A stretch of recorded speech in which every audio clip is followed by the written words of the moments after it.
Oh, hi, I'm Greg Melanson, and this is Behind the Spring.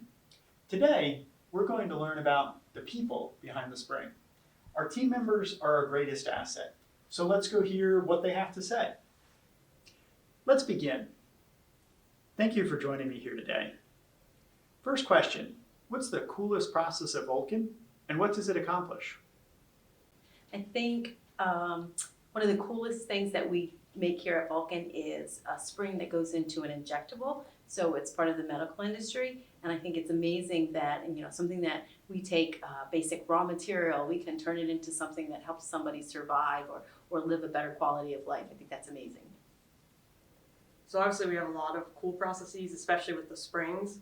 But something that sticks out to me just because it's different is our scroll process. Watching the whole thing is just fun to do, and I actually got to work on it while I was out in the factory. So for me, I would say the coolest process at Vulcan would be the sales, because it includes the revenue that's coming in for the company, and at the end of the day, we're the boots on the ground, which tends to make things a little exciting, and might be a little biased because I'm from the sales area, but I would say that would be the correct answer for me. Another question for you. Which of the industries we serve inspires you the most? I would have to go back to another question I was asked about what's one of my favorite processes, and I would have to ultimately say it's the medical industry. If we can do something, like I said, to make somebody's quality of life better, like, wow, great Vulcan. I mean, it's got to be medical. Think about what they're doing with all of the stuff we're doing. It's crazy to think that there's springs in that stuff.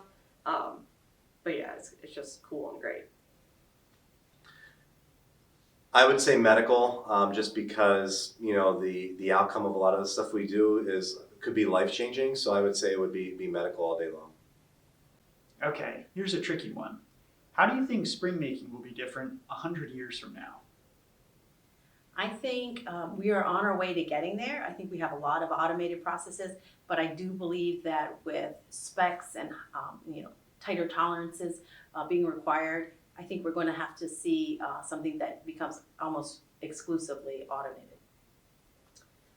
I don't think it'll be crazy different. I don't think we're going to be to a point where robots are doing it all. But I think the coilers will keep getting advanced, and maybe we can do more things on that. I know some right now can add a bend, but maybe something even more complicated than that. I think a lot of it's going to have to come down to technology, and maybe some kind of AI will be involved. So I think we'll be able to make more of an intuitive maybe decision or engineering decision just because of all the AI that could maybe go along with it. So I would say it would evolve quite a bit because of that. Okay, if you didn't work at Vulcan, what would you do instead? I would be a farmer, without a doubt. I drive by fields in the morning and I say, if I wasn't doing what I'm doing now, I would be a farmer. I love what they do for us. I love watching, farmers till fields, knowing that they're growing things to, help other people. I grew up on a farm as a child in Wisconsin, so that's definitely my plan B. I always kind of thought about being a teacher, so maybe something with that. I also really like books, so anything with books would be great. I would say I would probably be an investor of maybe real estate. I've done that in the past, and maybe it would be cool to do that full time. So I would say something along those lines. We hope you've enjoyed hearing from our team. Thanks for watching.